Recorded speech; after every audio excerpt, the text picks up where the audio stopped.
Shalom semua. Puji Tuhan. Saya berharap dalam minggu-minggu ini kita terus mengalami transformasi. Kita terus mengalami perubahan, terutama perubahan pikiran, perubahan perubahan budi kita. Bukan hanya perubahan fisik kita atau perubahan tingkah laku kita atau gerak tubuh kita, tapi perubahan pola pikir kita. Kenapa? Karena di sini sarang penyakit. Sarang penyakit bukannya di luar, tapi sarang penyakit itu di pikiran. Sarang masalah semuanya di sini. Kalau ini udah gak beres, semua pasti gak beres. Kalau pikiran udah gak benar, semua pasti gak benar. Saya berharap kita semua mengalami perubahan, kita mengalami transformasi. Hari ini kita akan sama-sama belajar soal Naaman. Siapa yang tahu Naaman? Ada yang tahu Naaman? Nabi. Naaman, panglima yang kusta. Ya. Saya khawatir nih pada nggak tahu nih Naaman nih. Tahu gak sih? Tahu. Kenal gak? Ya kagak lah.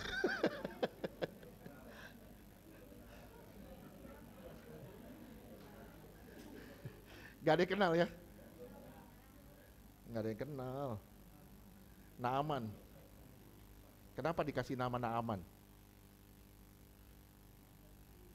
Karena pada waktu dia lahir dalam bahaya, bapaknya keluar, udah aman belum? Nah aman, sekarang kasih nama Naaman.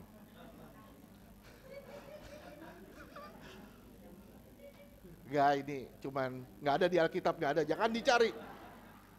Tolong jangan dicari. Oke, kita semua tahu soal Naaman, dia panglima yang kusta. Kita sama-sama mau belajar dari 2 Raja-Raja 5 mulai dari ayat 1. Cek. 2 Raja-Raja 5 ayat 1. Naaman panglima Raja Aram adalah seorang terpandang di hadapan tuannya dan sangat disayangi. Sebab oleh dia Tuhan telah memberikan kemenangan kepada orang Aram. Tetapi orang itu seorang pahlawan tentara sakit kusta. Oke. Kita sama-sama bahas satu persatu perkataannya ya. Pertama, dia panglima Raja Aram. Panglimanya, jenderalnya Raja Aram. Aram itu di mana sih? Aram. Kalau kamu coba lihat bahasa Inggrisnya. Irak. Irak Saddam Hussein namanya. Syria. Ya, oke. Kembali lagi ke bahasa Indonesia. Jadi Aram itu sebenarnya bagian dari Syria. Sekarang Syria. Tapi Syria itu jauh lebih besar dari Aram. Bagian wilayah Syria itu jauh lebih besar dari Aram. Aram itu sebenarnya bagian dari Syria. Aram ini siapa? Orang Aram ini siapa? Hah? Palestina lagi. Aram ini musuh Israel. Musuhnya. Jadi ada kerajaan utara dan kerajaan selatan. Salah satu musuhnya itu orang Aram. Salah satu musuhnya itu orang Aram. Jadi Naaman ini panglimanya, orang terpandang. Yang pertama dia panglima Raja Aram. Berarti dia punya kuasa dong. Betul? Dia punya pasukan dong. Betul? Terus kita lihat lagi di sini. Dia orang terpandang di hadapan tuannya, di hadapan tuannya. Artinya apa? Tuannya itu respect sama dia. Dia dihormati sama raja. Dihormati sama raja. Bisa bayangin? Udah seorang panglima, dihormati raja. Terus apa lagi di sini? Disayangi sama raja. Raja itu sayang sama dia. Bukan berarti sayang dalam arti sayang cinta-cinta, bukan.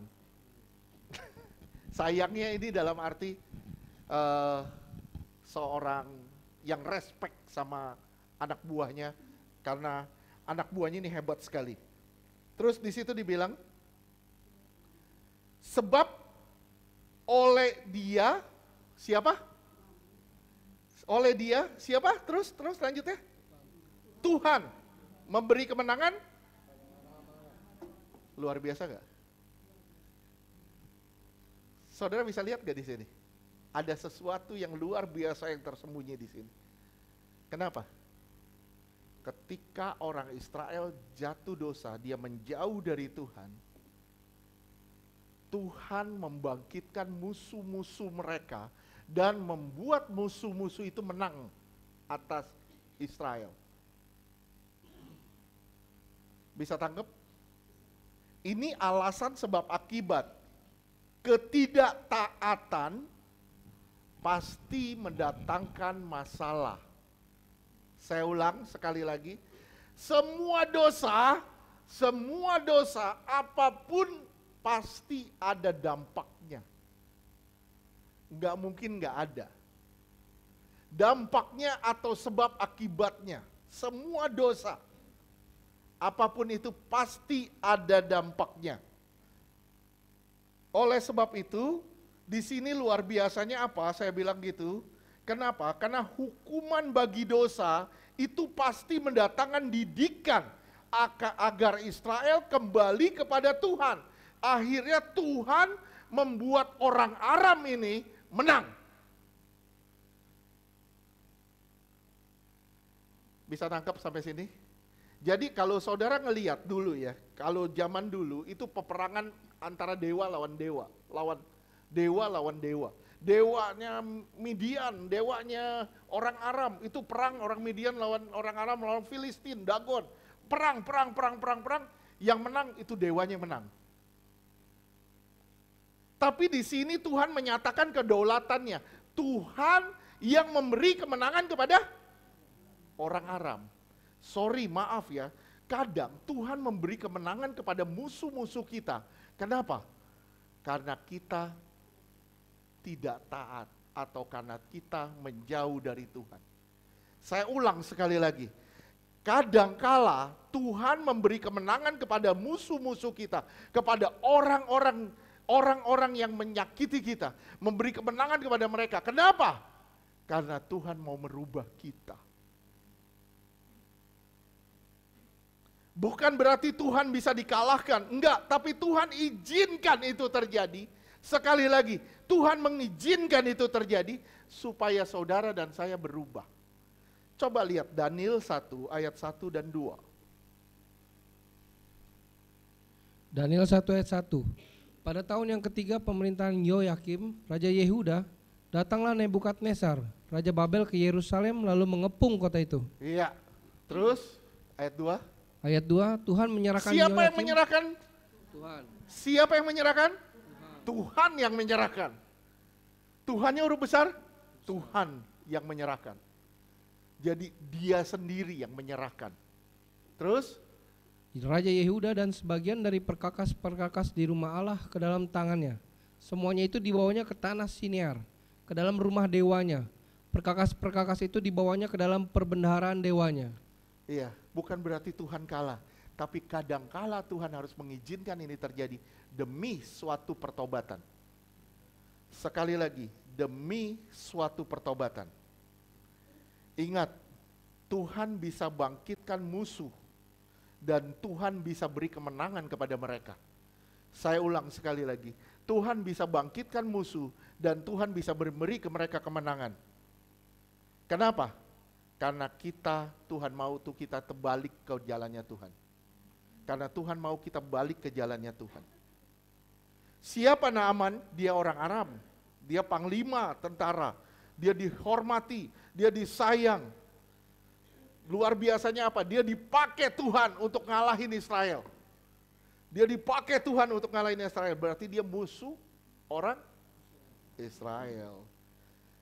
Ingat ya, dia juga seorang pahlawan tentara. Di ayat 1 tadi dibilang, dia pahlawan tentara. Artinya apa? Semua yang mau dibahas di ayat 1 ini artinya apa? Dia punya semuanya. Dia punya semuanya. Tapi di ayat penutup di ayat 1 apa? Tapi dia kusta.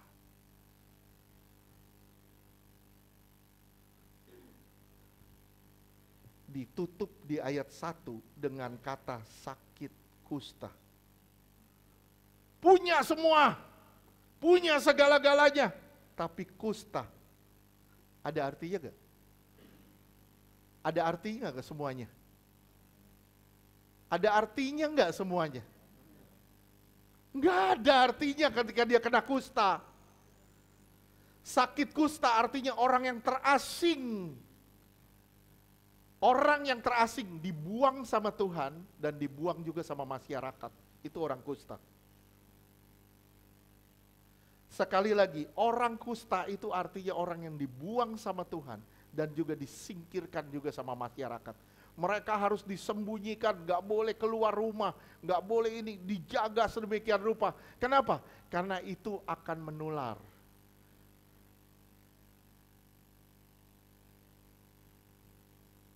Ya, jadi sehebat apapun prestasi,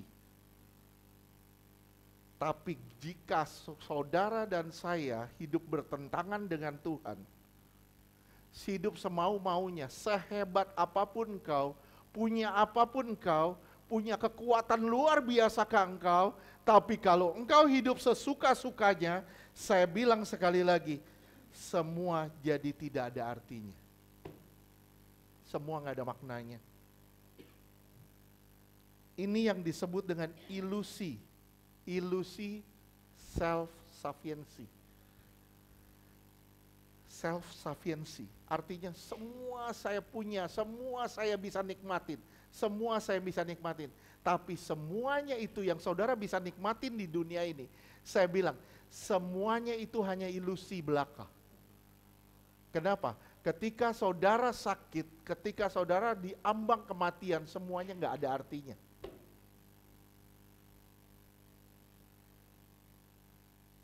Saya ngelihat orang begitu hebatnya punya uang, begitu banyaknya uang, tapi lihat uang bisa membawa kesembuhan nggak? Begitu dia kena cancer, begitu dia kena sakit yang nggak ada obatnya.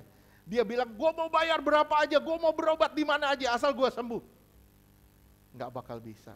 Itu ilusi self-sufficiency. Cuman ilusi doang. Semua yang ada di dunia, kenikmatannya itu cuma ilusi. Permasalahannya di mana? Itu yang kita kejar. Itu yang kita cari. Lukas 12 ayat 19-20.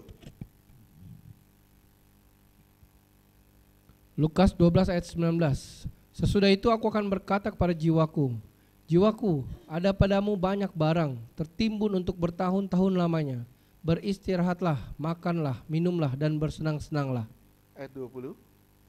Ayat 20, tetapi firman Allah kepadanya, hai engkau orang bodoh, pada malam ini juga jiwamu akan diambil daripadamu. Dan apa yang telah kau sediakan, untuk siapakah itu nanti? Kamu siapin buat siapa? Kamu mati-matian siapin duit buat siapa? Untuk apa kamu bikin itu? Untuk apa kamu ngejar sesuatu yang gak pasti? Gak ada gunanya kata Tuhan. Cari dulu kerajaan Allah dan segala kebenarannya, baru semuanya ditambahkan. Sekali lagi saya bilang, cari dulu kerajaan Allah dan semua kebenarannya, baru semuanya pasti ditambahkan. Permasalahannya kemana? Orang Kristen hari ini cari pertambahannya, bukan kerajaan Allahnya. Cari tambahannya. Akhirnya apa? Dia merasa cukup pada diri sendiri. Oke, dia merasa cukup pada diri sendiri. Bukankah ini satu ilusi?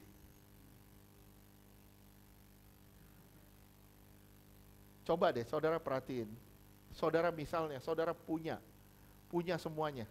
Misalnya Trump, dia punya gedung bertingkat, punya kekayaan luar biasa.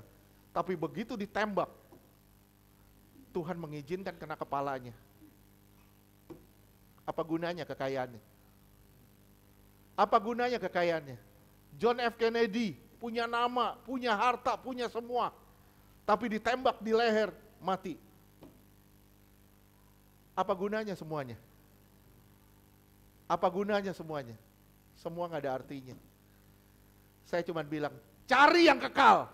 Cari yang kekal. Cari yang kekal. Karena itu yang bisa membawamu ke surga. Yang lain gak bisa bawa kamu ke surga. Amin? Oke. Kita ngerasa hidup kita baik-baik saja. Banyak orang merasa hidup kita baik-baik saja. Gue begini-gini aja, gue nggak usah terlalu militan lah ikut Tuhan. Gue begini-gini aja. Toleransi, akhirnya kita toleransi sama segala sesuatu. Kita toleransi sama segala sesuatu. Sampai kita diperhadapkan pada maut. Baru kita mengerti apa artinya saklek sama dosa. Menentang dosa. Di situ baru kelihatan kualitas kita. Saya berharap saudara bisa nangkep apa yang dibahas ini. Ayat 2. 2 Raja-Raja 5 ayatnya kedua. 2 Raja-Raja 5 ayat 2. Orang Aram pernah keluar bergerombolan dan membawa tertawan seorang anak perempuan dari negeri Israel. Ia menjadi pelayan pada istri Naaman.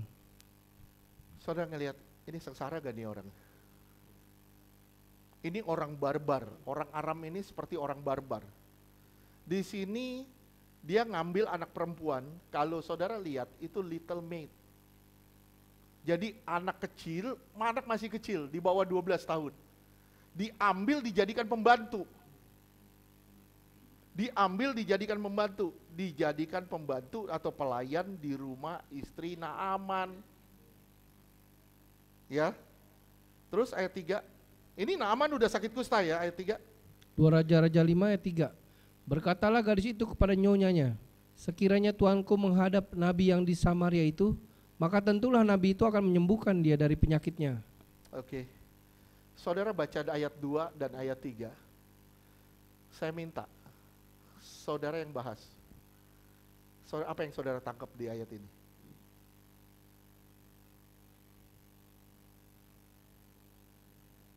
Apa yang saudara bisa tangkap di ayat ini? Aci, nangkap apa? Nangkap aing.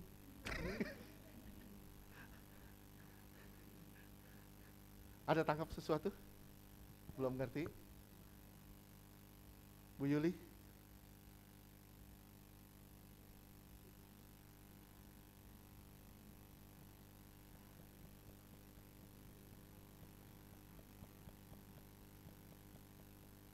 Pinter. Good. Betul. Jadi lihat ya. Ini peristiwa tragis sebenarnya. Peristiwa tragis. Bisa bayangin, ini lagi perang. Anak kecil ini diambil, entah mamamnya, papanya dibunuh atau gimana. Kita nggak tahu. Alkitab tidak menulis. Yang pasti anak ini diambil, diculik. Kemudian dijadikan budak di rumah istri Naaman. Dia masih kecil. Tragis gak? Tragis gak? Kadang kita mengalami hal-hal yang sepertinya tragis. Sepertinya sangat tragis. Tapi semuanya dijadikan Tuhan, diurut-urut, semuanya dijadikan Tuhan demi mendatangkan satu kebaikan. Kita nggak ngerti apa maksud Tuhan. Yang kita ngerti cuma satu, Tuhan pasti merancang segala sesuatunya demi kebaikan saya. Bisa bayangin, Base misalnya punya anak JJ. JJ masih 5 tahun misalnya diculik, lagi perang, Indonesia perang misalnya lawan Korea Utara. JJ diculik, dijadiin pembantu di rumah Kim Jong Un. Misal. Coba bisa bayangin menderitanya dia. Mungkin saat ini kita semua bisa bilang kasihan banget, tapi lewat kejadian itu seorang Naaman, seorang panglima itu dimenangkan buat Tuhan. Saya cuma bilang sama saudara, saudara ngalamin apa sih sekarang? Masalah apa sih? Penderitaan kayak apa sih? Posisinya di mana sih? Posisi saudara bilang, saya di titik paling rendah.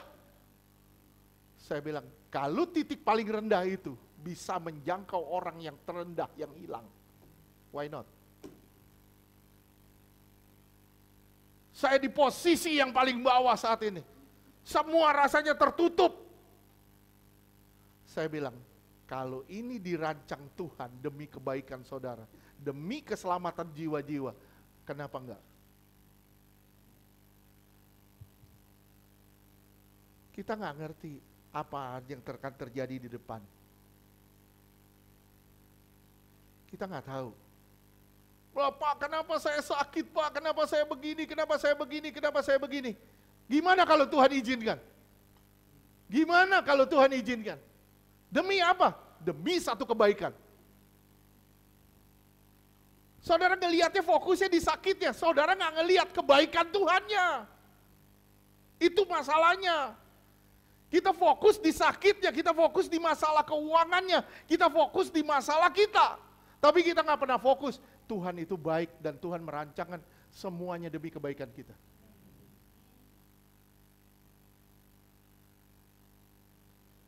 Apapun latar belakang,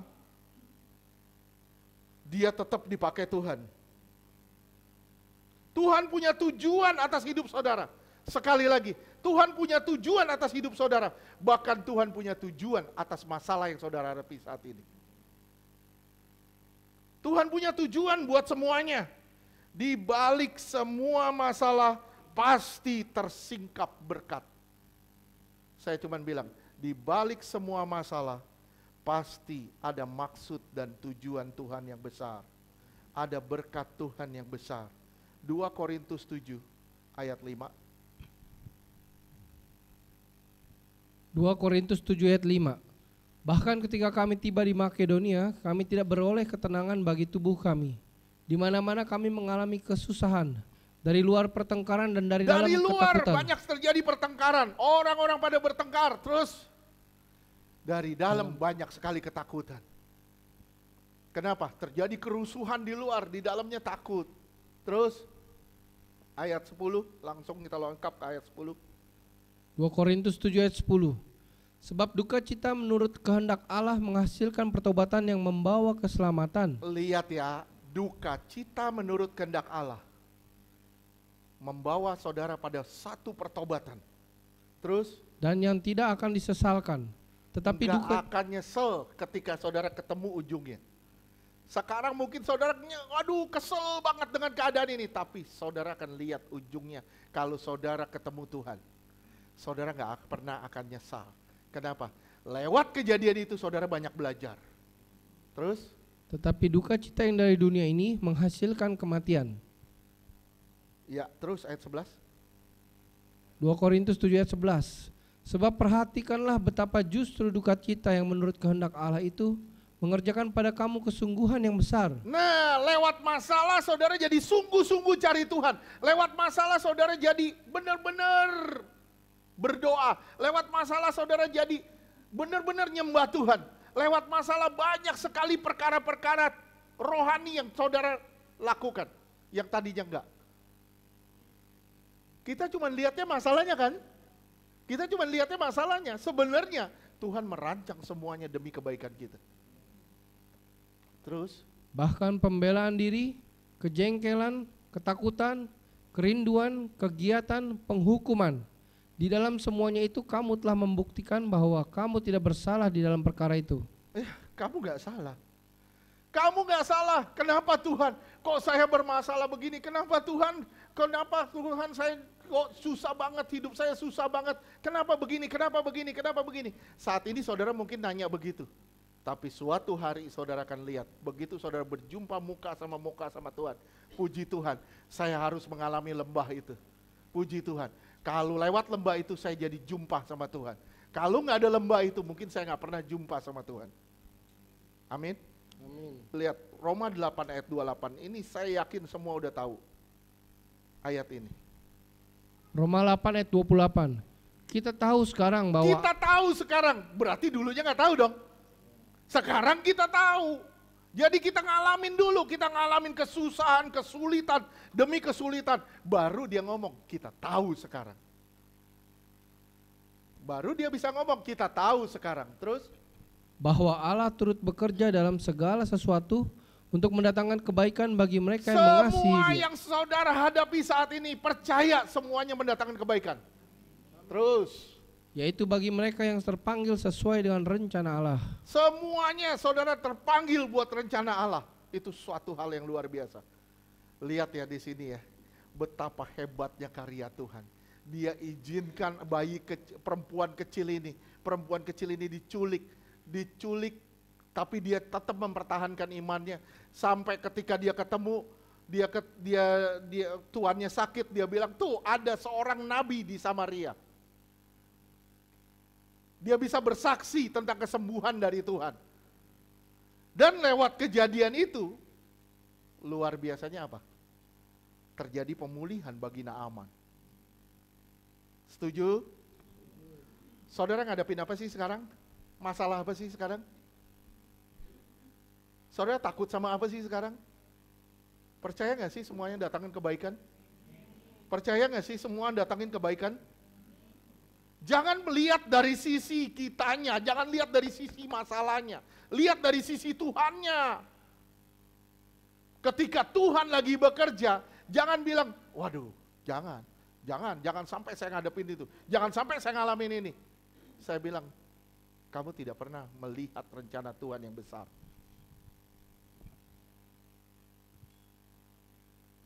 Syukurin atas semua yang saudara hadapin.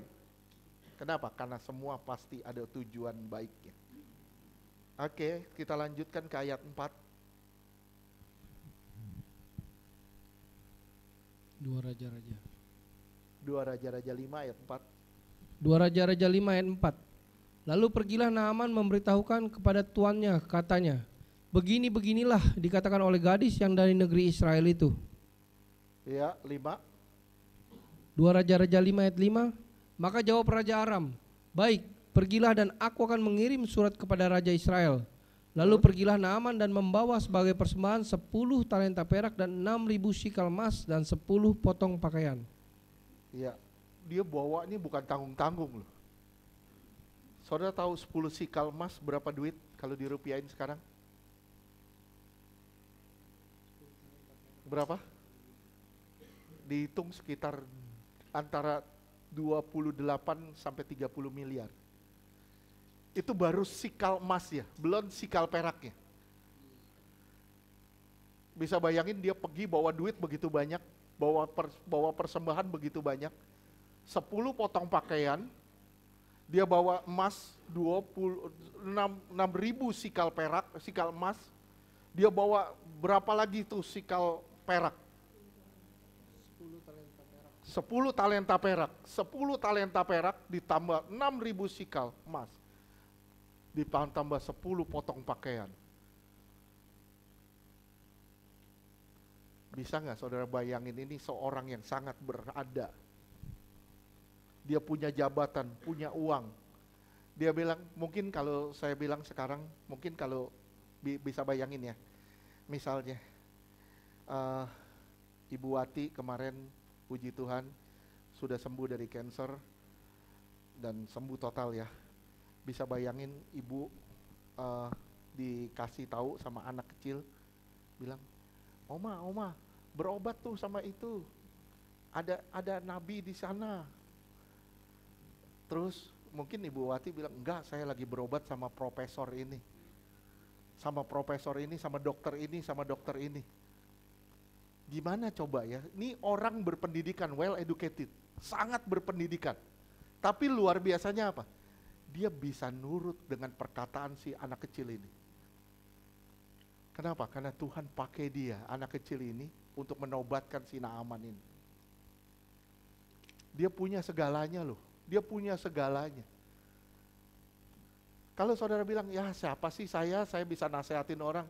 Jangan pernah ngomong gitu. Kenapa? Kalau roh Allah telah bekerja, tidak ada yang mustahil.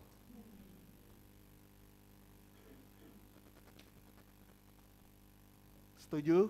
Setuju. Nih ya, Kemarin Jumat Tuhan bilang apa? Saya saya lupa itu perkataan Tuhan hari Jumat. Tuhan bilang, bila rohku ada padamu, kamu akan lebih kuat dari Simson. Kamu lebih berani dari Daud. Terus kamu lebih berhikmat dari Salomo. Itu perkataan Tuhan hari Jumat, betul gak? Nah, kita hidup dalam ketakutan sekarang. Takut ini, takut ini, takut ini. Di mana roh Tuhan?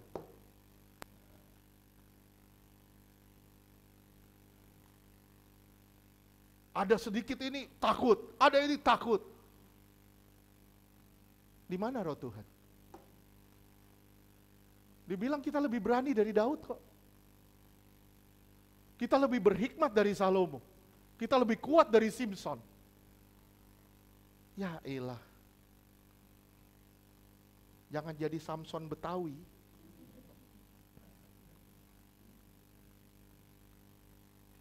Ngomong kita bilang roh Allah ada di dalam saya, roh Allah di dalam saya. Lah, lu hidup dalam ketakutan. Wah. Saya bilang, aduh omong kosong semuanya, omong kosong. Nol.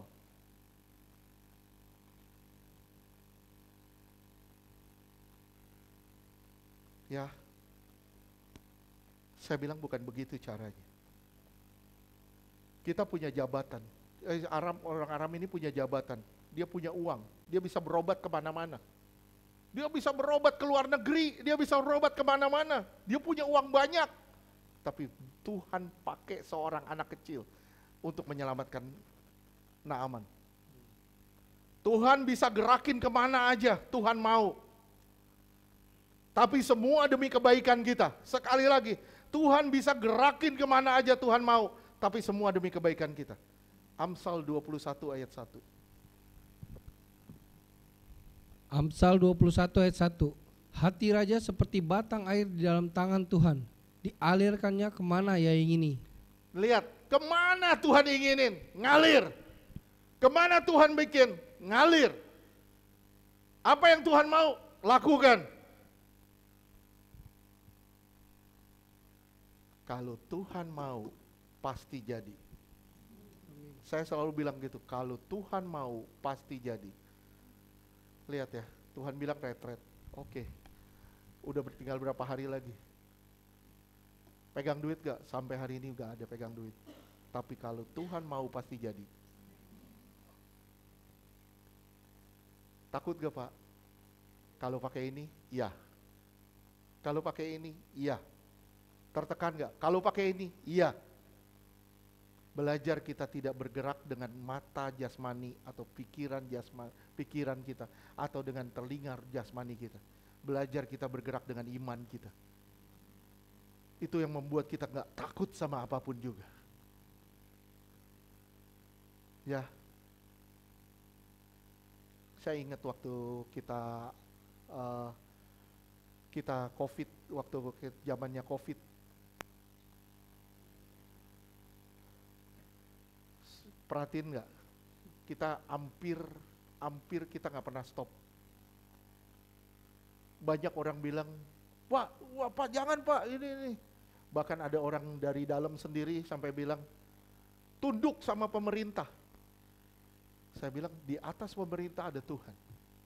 Kita harus lebih tunduk sama Tuhan. Kalau Tuhan mau kita jalan, kita jalan. Kalau Tuhan nggak mau kita jalan, kita nggak akan jalan. Saudara perhatiin ya. Saudara perhatiin, kita jalan, dan Tuhan berperkara lewat perjalanan-perjalanan kita. Yang kita tahu, semua mendatangkan kebaikan. Amin? Oke. Nabi itu penasehat raja. Raja dikirimin surat sama Raja Aram, Raja Yoram, waktu itu rajanya Israel, Yoram, dikirimin surat sama Raja Aram. Nah mereka lagi bermusuhan nih, mereka lagi perebutan tanah.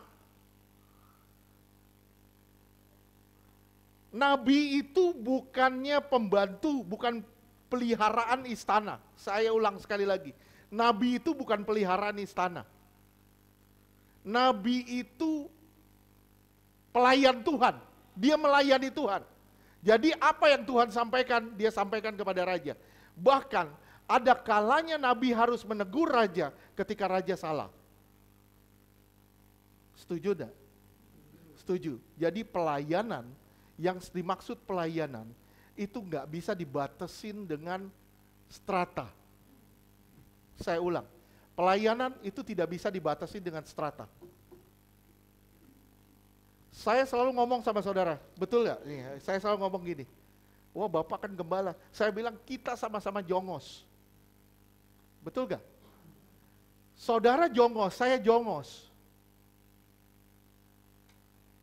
Jongos apa tahu nggak? Jongkok tongos. Enggak, jongos itu pembantu. Pembantu. Jadi saudara ini pembantu, saya juga pembantu. Sama kita, takarannya sama, kita nggak ada bedanya. Kita sama. Gimana caranya kita membangun suatu pekerjaan Tuhan yang hebat lewat kebersamaan kita? Gimana caranya kita saling pegangan tangan, kita saling menolong satu dengan yang lain? Pelayanan itu teamwork.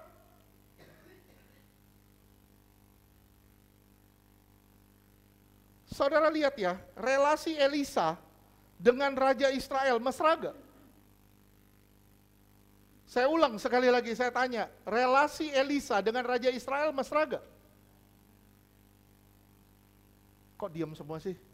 Ngerti gak sih? Sekali lagi, relasi Elisa dengan Raja Israel mesra gak? Enggak. Relasi Elia dengan Raja Israel waktu itu Ahab mesra gak? Enggak. Kenapa? Karena dia menyuarakan suara Tuhan. Suara Tuhan disuarakan, raja tersinggung. Saya bilang sama saudara, tahu nggak namanya kerendahan hati itu seperti apa? Kerendahan hati seperti apa? Jangan berharap kalau mau bilang saya rendah hati. Rendah hati itu bukan sikap fisik. Monggo lewat, monggo. Bukan itu, bukan sikap fisik, bukan. Kerendahan hati adalah sikap hati yang mau ditegur, mau dididik, mau dibentuk. Kadang orangnya rendah hati gini, tapi gak bisa ditegur. Gak bisa ditegur, itu bukan rendah hati, itu sombong, itu angkuh. Makanya Tuhan dibilang rendah hati, rendah hati. Rendah hati itu orang yang mau dididik, mau ditegur, mau dibentuk. Itu rendah hati namanya. Saya ulang sekali lagi, nabi itu bukan peliharaan istana. Dan tidak bisa dibeli sama raja. Jadi pelayanan itu bukan berarti saudara menyenangkan hati saya. Sorry, maaf. Bukan berarti saudara menyenangkan hati saya. Enggak. Gimana caranya saudara menyenangkan hati Tuhan? Itu pelayanan. Kalau saya lagi nggak benar, saudara boleh negur saya kok. Kalau istri saya nggak benar, tegur aja nggak apa-apa. Tegurnya gimana? Hai. Tegur aja kalau kita salah, nggak apa-apa. Kenapa? Kita harus saling mengoreksi. Tapi jangan lu koreksi terus.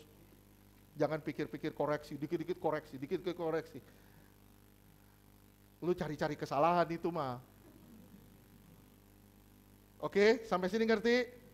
Ya, sekali lagi ya, seorang hamba Tuhan tidak bisa dibeli. Misalnya gini nih, wih Bu Yuli nih sering ngasih duit. Bu Yuli sering ngasih duit nih. Wah, gua gak berani negur dia, udah deh,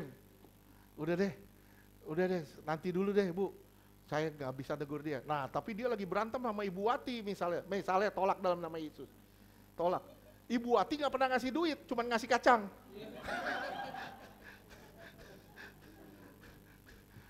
Ujung-ujung asam urat. Tolak dalam nama Yesus. Ibu Wati yang saya tegur. Ibu Wati pokoknya salah. Ibu Wati pokoknya salah.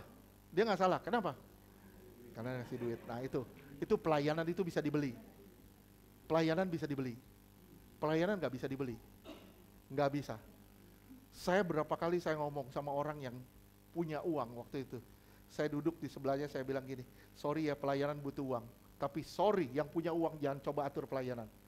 Nggak bisa. Yang punya uang nggak bisa ngatur pelayanan. Kenapa? Pelayanan yang atur Tuhan, bukan yang punya uang.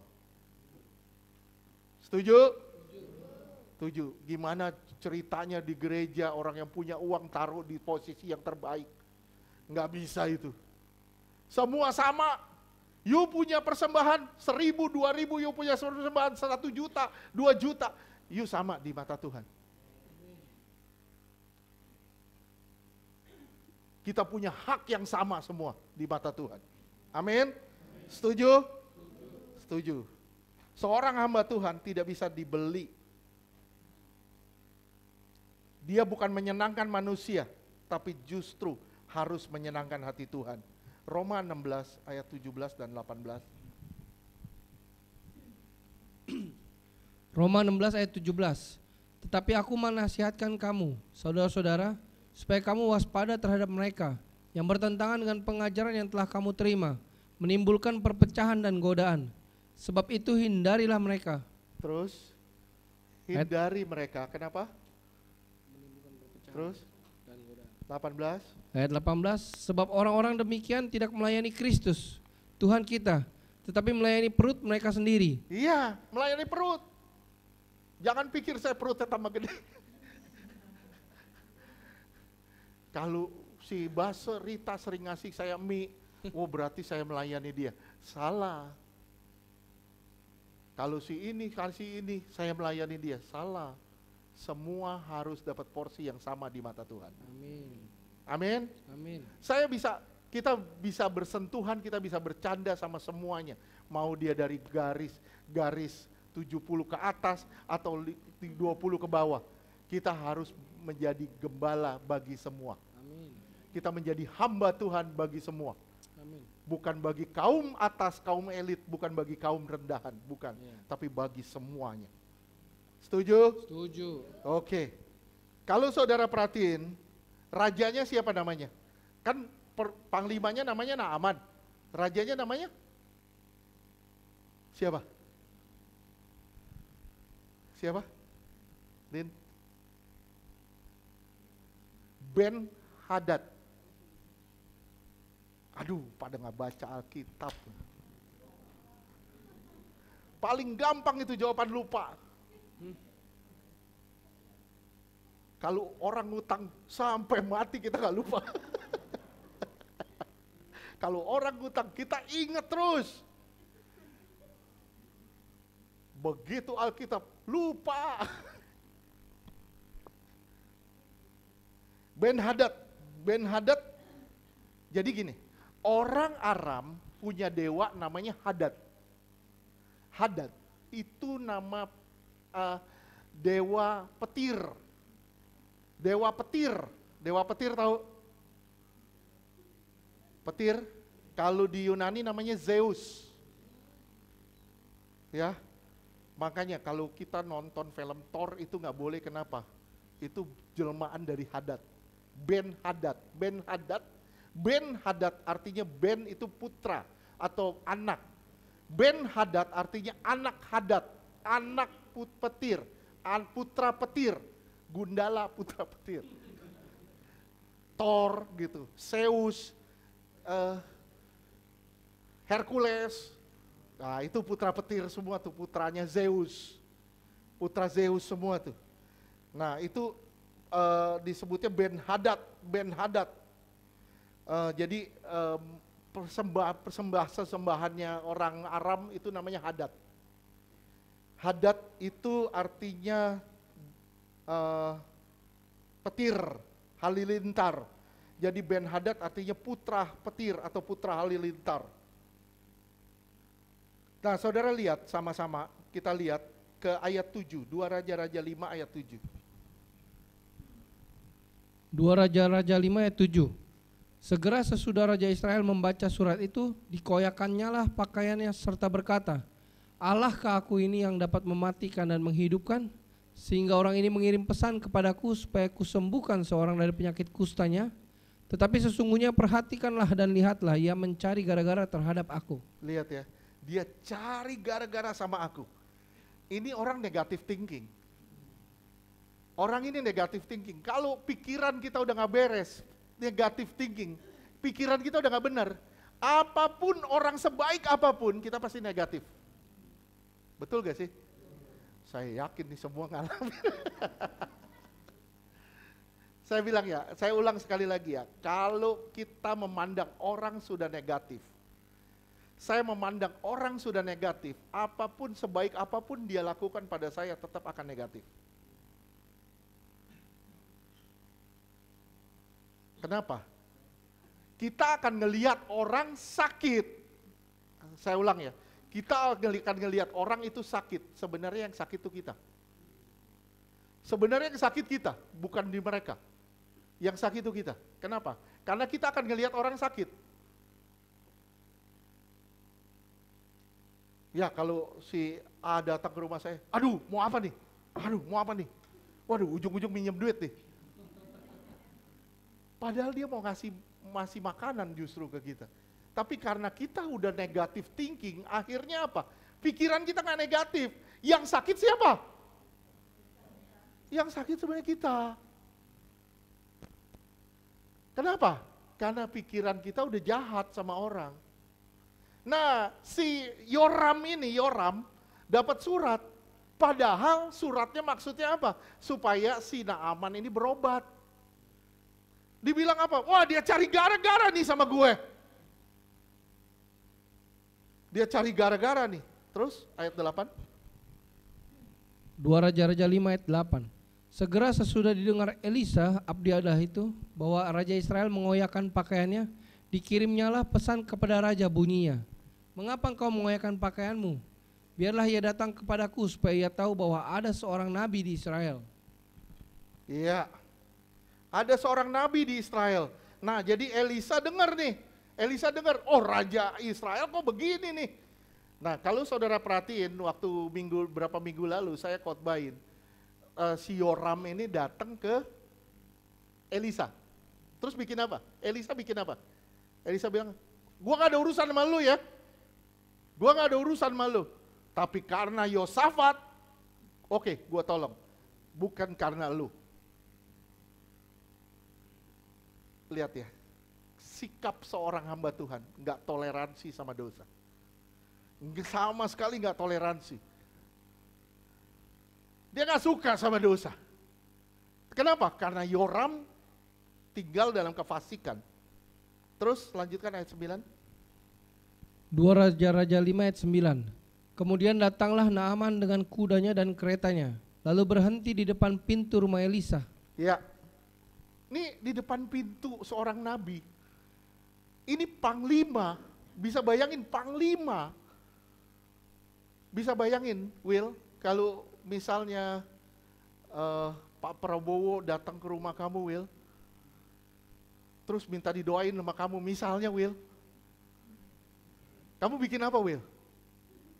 Nggak keluar. Pasti sambut ya, ya. Bahkan satu cawang, Bang Jo ikut-ikutan, nyambut. Ya, tapi lihat nih, lihat apa yang dilakukan Elisa. Terus 2 Raja-Raja 5 ayat 10. Elisa menyuruh seorang suruhan kepadanya mengatakan, dia suruh Gehazi, terus pergilah mandi 7 kali dalam sungai Yordan, maka tubuhmu akan pulih kembali sehingga engkau menjadi tahir. Terus ayat 11. Ayat 11, tetapi pergilah Naaman dengan gusar sambil berkata, aku sangka bahwa setidak-tidaknya ia datang keluar dan berdiri memanggil nama Tuhan Allahnya. Lalu menggerak-gerakkan tangannya di atas tempat penyakit itu dan dengan demikian menyembuhkan penyakit kustaku. Terus lihat ya, ini luar biasa loh. Ayat 12, bukankah Abana dan Parpar? Naaman bilang apa? Ini kurang ajar nih nabi nih. Sombong banget, sombong banget. Sombong banget, nggak mau keluar. Minimal dia keluar, dia gerak-gerakin.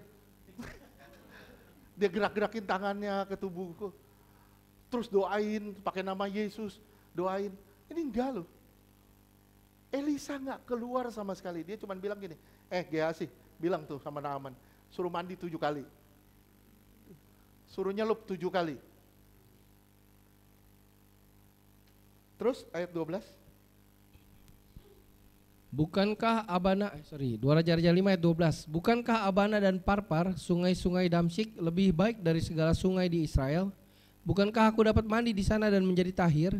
Kemudian berpalinglah ia dan pergi dengan panas hati. Lihat ya, dia sebel nih sama Elisa. Kenapa? Nyuruh gua mandi di sungai Ciliwung. Padahal di Bogor masih banyak sungai yang bagus-bagus, yang bersih-bersih. Gua suruh mandi di sungai. Nggak masuk akal. Ketemu kagak, ngomong kagak, cuman suruh orang. Lihat ya, hebat dah. Apa yang dilakukan? Ayat 13. Ayat 13, tetapi pegawai-pegawainya datang mendekat serta berkata kepadanya, Bapak, seandainya Nabi itu menyuruh perkara yang sukar kepadamu, bukankah Bapak akan melakukannya? Apalagi sekarang ia hanya berkata kepadamu, mandilah dan kau akan menjadi tahir. Lihat, kalaupun Nabi itu bikin yang sukar, kamu pasti bikin. Bisa bayangin ya kalau Nabi itu iseng. Lu cari ya bunga 7 rupa di misalnya di padang gurun ini. Cari bunga di padang gurun, pasti dibikin loh. Kenapa? Karena mau sembuh. Abdinya bilang gitu. Lah, apa susahnya sih lu tinggal nyebur aja ke sungai Yordan? Apa susahnya? Kenapa kamu susahin diri? Kenapa kalau kamu disusahin kamu bilang iya bener gitu? Kadang kita, maaf, berapa orang bilang, Pak, saya nggak pernah bilang itu orang pinter. Orang datang ke orang pinter. Kalau kita datang ke orang pinter berarti kita bodoh.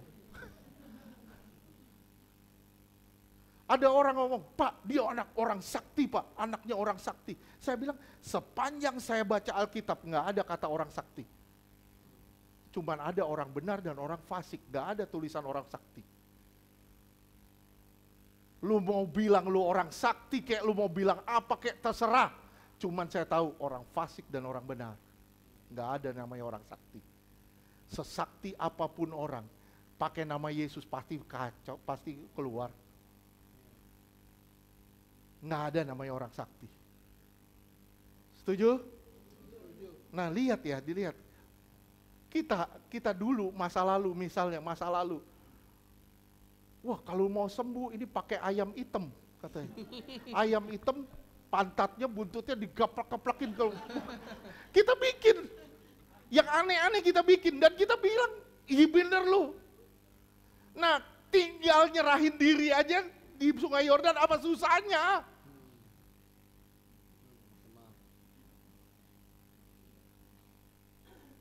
Yang aneh-aneh kita bisa masuk ke otak kita. Yang simple gak masuk ke otak kita. Kenapa? Karena pada dasarnya otak kita aneh. Setuju gak? Nah lihat ya. Kenapa? Tahu gak? Kenapa ada masalah begini? Kenapa dicatat di Alkitab begini? Kenapa sampai abdinya bilang, kenapa sih lu gak ngikut aja ke sana? Saya cuma bilang sama saudara, keselamatan itu gak masuk di otak kita. Kok simple begitu, cuman percaya Yesus kita selamat. Kok simple begitu ya? Nggak masuk di otak kita loh. Nggak masuk ke pola pikir kita. Bukankah ada perbuatan baik, bukankah ada ini. Kalau saya harus begini, kalau saya harus begini. Saya harus tirakat, saya harus sujud, tahajud, segala macam. Saya harus begini, saya begini. Tidak, kata Tuhan. Perbuatan baik seperti kain lara di hadapanku. Tuhan bilang, jadi mesti apa? Percaya sama aku aja. Makanya Paulus bilang di 1 Korintus 1 ayat 18 dan 19. 1 Korintus 18, 1 ayat 18. Sebab pemberitaan tentang salib memang adalah kebodohan bagi mereka yang akan binasa. Tetapi bagi kita yang diselamatkan, pemberitaan itu adalah kekuatan Allah. Pemberitaan tentang salib itu bodoh. Tapi bagi kita yang selamat itu luar biasa loh. Terus 19. 1 Korintus 1 ayat 19. Karena ada tertulis, aku akan membinasakan hikmat orang-orang berhikmat dan kearifan orang-orang bijak akan kulenyapkan. Ya, ayat 27. 1 Korintus 1 ayat 27. Tetapi apa yang bodoh bagi dunia dipilih Allah untuk memalukan orang-orang yang berhikmat. Dan apa yang lemah bagi dunia dipilih Allah untuk memalukan apa yang kuat. Saya cuma bilang sama saudara, jangan pernah bilang nggak bisa. Kenapa? Karena roh Allah yang bekerja di dalam kita. Itulah yang menyemampukan kita dan kita selalu bilang, bersama Tuhan aku cakap menanggung segala perkara. Bersama Tuhan aku bisa melewati gunung-gunung sebesar apapun. Masalah sebesar apapun aku bisa lewatin bersama Tuhan. Tapi kalau tanpa Tuhan aku gak bisa bikin apa-apa. Setuju? Setuju. Nah, lihat, saudara lihat ya. Begitu simple keselamatan yang ditawarkan buat kita. Setuju gak? Begitu simple keselamatan yang ditawarkan Tuhan buat kita. Sampai Naaman bilang, masa dia gak keluar semudah itu kah? Gua harus nyembur doang, selesai. Semuanya pakai ditelaah pakai ini. Akhirnya gak nyambung semuanya.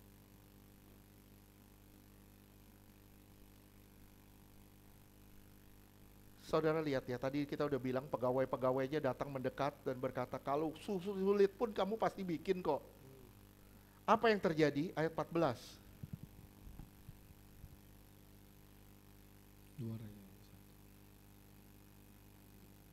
Ayat 14, 2 Korintus 5 ayat 14. Dua Raja-Raja 5. Iya. 2 Raja-Raja 5 ayat 14. Maka turunlah ia membenamkan dirinya 7 kali dalam sungai Yordan, sesuai dengan perkataan abdi Allah itu. Lalu pulihlah tubuhnya kembali seperti tubuh seorang anak dan ia menjadi tahir. Nah, luar biasa ya. Apakah ini ada artinya dengan pentahiran 7 kali? Saya bilang enggak. Apa yang dimaksud di sini? Saudara harus lihat kata per kata. Di sini dibilang tubuhnya kembali seperti tubuh seorang anak. Anak yang baru lahir. Kenapa 7? 7 itu angka sempurna. Kenapa Yordan? Kenapa sungai Yordan? Ada yang bisa jawab? Rizka, kenapa Yordan?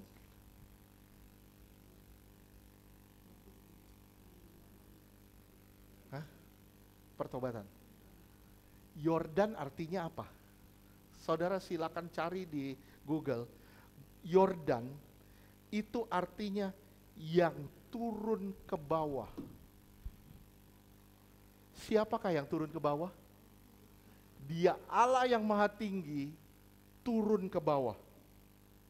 7 itu angka sempurna. Jadi ketika Naaman masuk ke dalam sungai Yordan, menyatu dengan Allah yang turun dari surga menjadi manusia, Naaman menyatu di situ. Dia menjadi seperti anak yang baru lahir. Ini yang namanya lahir baru. Baptisan bukan berarti saudara menjadi orang Kristen. Salah kalau saudara bilang, saya dulu agama ini, sekarang saya dibaptis, saya ikut agama ini. Itu salah, baptisan tujuannya bukan ke sana. Tujuan baptisan yang pertama adalah pertobatan. Oleh sebab itu, Yohanes Pembaptis bilang apa? Relakanlah dirimu dan bertobatlah. Betul gak? Bertobat artinya meninggalkan kesalahan. Meninggalkan dosa. Yang dimaksud 7 kali ini bukan berarti ada pentahiran nanti 7 kali ditahirkan. Bukan. Ini menandakan kesempurnaan dalam satu pertobatan. Saya ulang. Kesempurnaan dalam satu pertobatan. Dia menyatu dengan Tuhan yang turun ke dunia turun ke bawah, menyatu dengan kita. Roma 6 ayatnya keempat. Saya berharap kalau sampai nggak selesai, saya lanjutkan minggu depan ya. Ya, karena minggu depan kita coba bahas sama-sama lanjutannya, yaitu kapak yang timbul mengapung. Ya, kita bakal bahas itu juga. Ya, Roma 6 ayat 4. Roma 6 ayat 4. Dengan demikian kita telah dikuburkan Dengan dia, bersama dengan dia, terus bersama-sama dengan dia oleh baptisan dalam kematian, supaya sama seperti Kristus telah dibangkitkan dari antara orang mati oleh kemuliaan Bapa, demikian juga kita akan hidup dalam hidup yang baru. Hidup dalam hidup yang baru. Kulitnya seperti anak baru lahir. Paham nggak? Paham nggak? Pengertiannya. Jelas gak? Jelas? Jadi kalau ada orang bilang, lu harus ditahirkan 7 kali. Saya bilang, dasarnya yang mana? Dasarnya apa? Kalau dasarnya ini, nggak masuk di akal. Kenapa? Karena ini bicara soal baptisan, penyerahan diri total. Totalitas seorang Naaman menyerahkan diri kepada Tuhan.